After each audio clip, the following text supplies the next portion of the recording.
Ako na si Gemma Lawrence Bilibero ang nag-interview kaniya bahin sa Bagyong Tino. So, kaila-ila. Ako dahil si Libel Sweet Vitaliar, taga Kabadyangan, edad 19. Ano ang mga paghahanda na inyong ginawa nung nalaman mo na may paparating na bagyo?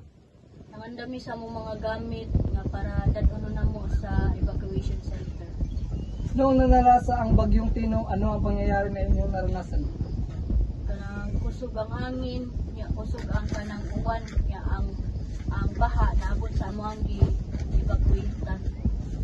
Pagkatapos ng bagyo, ano ang inyong ginawa upang makabangon sa paligid? Nang limpyo mi sa mong balay o gibuhat na mo ang mga gamit na pwede pang magamit. Mayroon bang tulong na naibigay sa inyo ang gobyerno para sa inyong pagsisimula? Nagatag sila ka ng relief goods like bugas, nilasta, mga noodles, pangdamo kanon.